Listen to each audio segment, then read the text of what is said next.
merupakan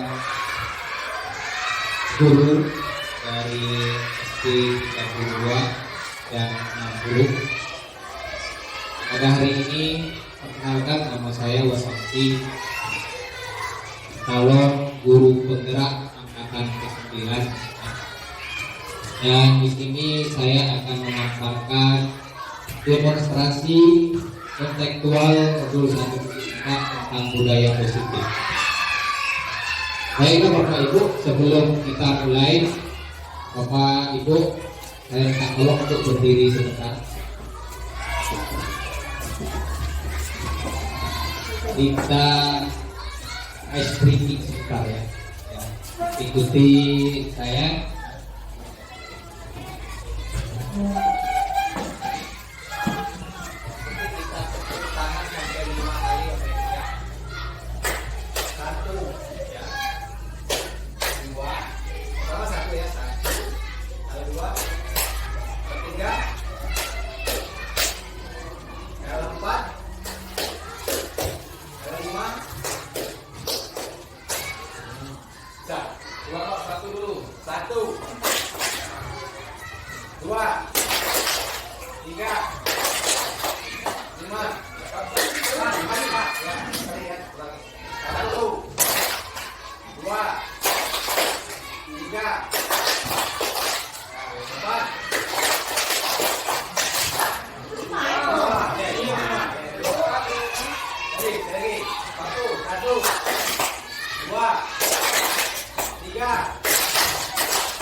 Masih natural ya Bapak Ibu ya.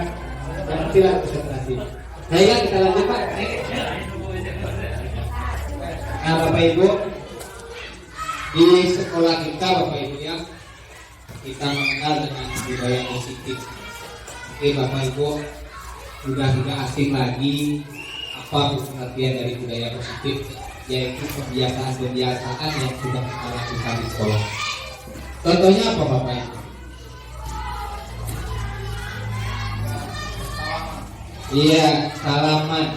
Jadi kebiasaan positif yang sering kita lakukan di gerbang sekolah yaitu melihat salaman pada peserta. Kalau salaman berarti kita harus lebih dulu daripada siswa. Jadi kita nunggu di salaman. Kemudian membiasakan tegur sapa. Ya, tegur sapa pada siswa kita. Tidak harus ada siswanya. Kalau kita duluan ini kan ya kita. Jadi karena Bapak Ibu kita sebagai guru dengan siswa ini adalah sebagai penuntun Bapak Ibu ya.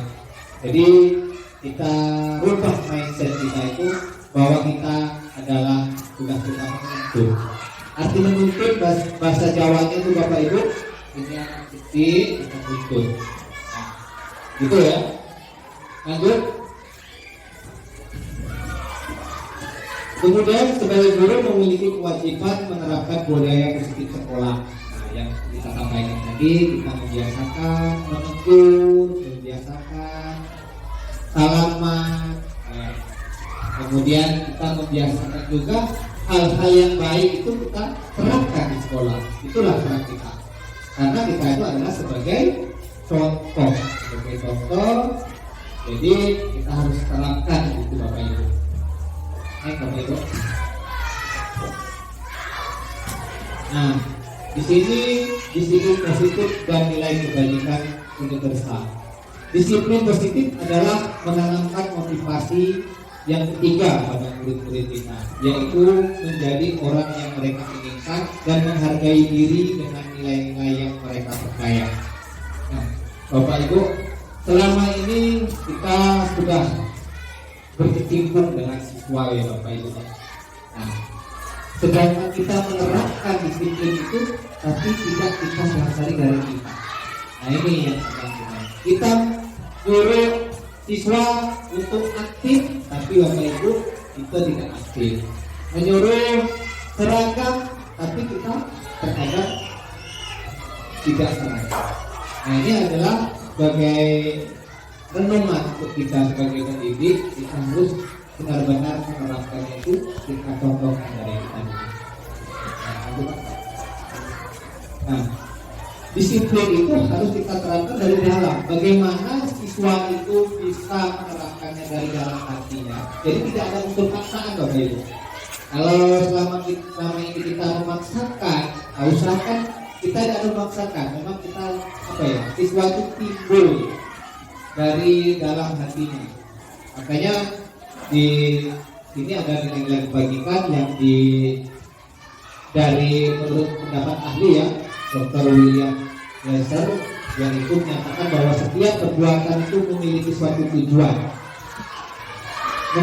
mengemukakan apa yang mengaitkan nilai-nilai kebajikan itu. Jadi kalau anak kita bertengkar, ya, kemudian dia datang terlambat sekolah, upacara tidak menggunakan seragam, nah ada kita menghukum Bapak Ibu, ya, menghukum di lapangan, lari kiri lapangan, tegak di bendera, ya, hal-hal yang seperti itu seharusnya tidak dilakukan, ya, karena menghukum itu akan membuat anak itu dendam kepada kita Bapak Ibu. Mungkin Bapak Ibu sudah menyadari, mungkin sampai sekarang ingat gak Bapak Ibu dengan guru Bapak Ibu yang dulu yang pernah menghukum, mungkin bahkan merasa tercedera sampai sekarang, ya kan? Nah, bagaimana pola yang seperti itu kita rubah? Misalnya ada anak yang terlambat, kita panggil. Makanya kita bentuk di dalam pola itu yang namanya keyakinan kelas. Apa itu yang kelas? Yaitu kesepakatan. Kalau selama ini kita membuat tata tertib, itu sudah dibuat baru ditempelkan di sekolah, ya, di sekolah. Nah, jadi tata tertib itu tidak tidak mengarah ke kita, tapi sepenuhnya mengarah ke siswa. Nah, untuk kedepannya, bagaimana setiap kesepakatan itu harus ada yang namanya kesepakatan itu berarti siswanya tahu, gurunya juga tahu Bapak Ibu. Nah, contohnya kita sudah membuat kesepakatan kalau terlambat, nah, apa misalnya? Contohnya tadi ada anak yang terlambat, kita panggil. Nah, apa yang kenapa kok kamu Bapak panggil? Nah, jadi dia merasa apa ya kira-kira kok saya dipanggil Pak? Oh iya Pak, saya tadi terlambat. Nah, jadi kita harus cari permasalahannya dulu. Berarti kenapa kok terlambat Pak? Saya tadi di rumah, mulai menceritakan permasalahannya di rumah. Nah, setelah dia menceritakan permasalahan di rumah, baru kita tahu Bapak Ibu permasalahannya. Kalau selama ini terlambat, tidak gitu. Tapi setelah kita mukul, kita baru menyesal apa yang terjadi. Nah, tapi apakah anak itu berubah dengan kita menghukum tadi? Bisa jadi tidak berubah, dia akan mengubah. Tapi kalau dengan kita memberikan pertanyaan, permasalahannya, dia akan mengungkapkan. Jadi dari dalam hatinya itu dia akan merasa. Dari itu yang namanya tanggung jawab Bapak Ibu. Dia akan bertanggung jawab dengan mengikuti keyakinan kelas yang ada. Pak, saya tidak akan mengulangi lagi terlambat, dan saya akan sampaikan kepada ibu saya setiap hari Senin untuk membangunkan jam 5. Jadi kan tahu permasalahannya. Jadi permasalahan siswa itu dari dalam itu sendiri ya, menyadari kalau dia itu salah. Nah, kalau kita sudah menyadari dari dalam hati kita Bapak Ibu, kemungkinan besar itu akan terulang kembali, ya. Nah ini sesuai dengan profil pelajar Pancasila ya. Yang pertama beriman, kemudian mandiri, bernalar kritis, kebinekaan global, bergotong royong, kreatif. Nah, jadi kesepakatan kelas pun tidak akan lari dari profil pelajar Pancasila ini. Ini yang diharapkan Bapak Ibu. Jadi sebenarnya yang namanya profil pelajar Pancasila itu sudah zaman IHD Dewan Utama Bapak Ibu. Tapi selama ini belum kita terapkan. Ternyata kalau kita terapkan untuk kedepannya itu masih relevan sekali, karena yang menyangkut dengan pendidikan itu selain menuntut menghamba kita ya. Tapi namanya arti menghamba itu kadang orang terlalu tinggi. Jadi kita itu dengan siswa itu sebenarnya tidak terlalu ini Bapak Ibu ya. Kalau selama ini saya guru, saya ini masih hebat, saya lebih tahu daripada siswa. Maaf Bapak Ibu, apalagi lah sudah di zaman digital sekarang ini. Kalau kita tidak bisa lihat HP, lihat internet, otomatis ketinggalan dengan siswa kita. Siswa kita lebih lancar dengan menggunakan ini HP-nya, menjawab pertanyaan-pertanyaan yang ada. Kalau kita memberikan pertanyaan salah jawabannya, otomatis mereka akan mengingat kita, kemampuan Bapak Ibu seperti ini, kemampuan Ibu itu seperti ini. Memang mereka tidak sampaikan Bapak Ibu, tapi apa Bapak Ibu? Ya berarti kemampuan kita itu perlu ditingkatkan, Bapak Ibu ya. Nah ini ya, ini sikap murid harapan kita, yaitu ya memiliki rasa hormat, integritas, mandiri, kemudian menghargai dan komitmen ya. Itu harapan kita kepada siswa kita ya.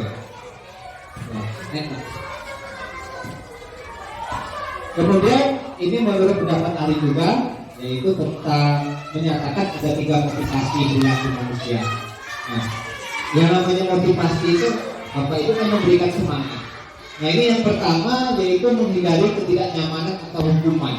Itu motivasi Bapak Ibu. Tapi motivasi yang paling rendah yaitu menghindari ketidaknyamanan atau hukuman. Nah itu yang paling rendah. Yang kedua untuk mendapatkan imbalan atau penghargaan dari orang lain. Nah selama ini Bapak Ibu kalau kita di kelas, siapa yang bisa menjawab pertanyaan Bapak yang betul Bapak kasih hadiah. Nih 1 pena. Nah, kemudian ini 1 buku. Ya, memberikan penghargaan itu sebaiknya Bapak Ibu ya dicoba dicek ulang kembali. Karena mengapa? Itu sama dengan menghukum Bapak Ibu. Mengapa Bapak bilang sama menghukum? Karena misalnya Ibu Salma berhasil menjawab pertanyaan dari Bapak kasih hadiah. Otomatis yang lain gimana Bapak Ibu reaksinya? Mereka akan berlomba-lomba ya. Yang tidak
Ika Bapak panggil ke sini. Ada apa nak?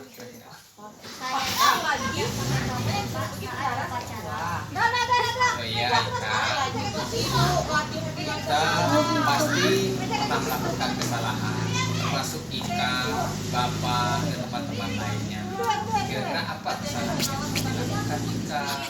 Saya tidak akan mengulangi dan saya akan mempersiapkan selama sekolah sehari sebelumnya. Ya, terima kasih Ika. Mudah-mudahan Ika empatinya tidak akan terulang kembali. Nah, Ika, keyakinan kelas apa yang sudah kamu lakukan, nak? Disiplin waktu, Pak. Ya, disiplin waktu. Baiklah, terima kasih. Mudah-mudahan apa yang sudah kamu lakukan tadi tidak akan terulang lagi. 23, 25 itu lagi.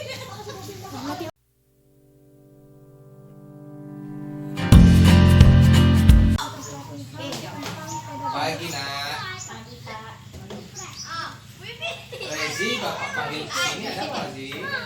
Saya tadi tidak pakai baju olahraga saat jam olahraga, Pak. Oh iya. Jadi kalau kita olahraga itu nak, usahakan pakai baju Ini olahraga. jalan. Kira-kira apa yang harus ini Rezi lakukan nanti? Saya tidak akan mengulangi lagi, Pak, dan saya akan minta tolong ibu saya mengingatkan saya disiplin waktu. Ya, terima kasih. Jadi keyakinan kelas apa yang harus kita lakukan? Disiplin waktu. Ya, baik nak ya. Mudah-mudahan tidak terulang kembali nak ya. Sesuai dengan Menurut saya sebagai kepala sekolah yang ada di SD 60 ini, saya sangat mendukung CGP di sekolah saya ini dengan adanya budaya positif, yaitu adanya perubahan paradigma stimulasi respon, konsep disiplin positif, keyakinan kelas, pemenuhan 5 kebutuhan dasar manusia, 5 posisi kontrol, segitiga restitusi. Jadi dengan adanya CGP yang ada di sekolah SD 60 ini, saya sangat mendukung. Tetap semangat buat Pak Samsi, lanjutkan CGP yang ada di SD 60 ini. Hanya itu yang bisa saya sampaikan. Sekian, terima kasih. Warahmatullahi wabarakatuh. Perkenalkan, saya Hidayana SPD. Di sini saya akan berbicara sebagai teman sejawat dari CGP atas nama Bapak Wasamsi MTPD. Di sini saya akan sedikit berkomentar tentang budaya positif yang kami terapkan di sekolah kami, yaitu salah satunya adalah kesepakatan atau keyakinan kelas. Nah, di mana di dalam kesepakatan kelas ini itu kami tuliskan atau kami buat adalah peraturan-peraturan untuk satu kelas yang berbudaya kepada malu. Salah satu misalnya contohnya malu datang terlambat, malu kalau tidak mengerjakan tugas, malu jika ketahuan berbohong, malu kalau tidak menjaga kebersihan, malu kalau mengerjakan tugas dengan menyontek teman, dan banyak lagi sebagainya. Mungkin itu saja yang dapat saya sampaikan. Semoga dari berbagai budaya positif yang kami lakukan di sekolah kami itu dapat kami terapkan untuk selanjutnya. Terima kasih atas perhatiannya. Wassalamualaikum warahmatullahi wabarakatuh.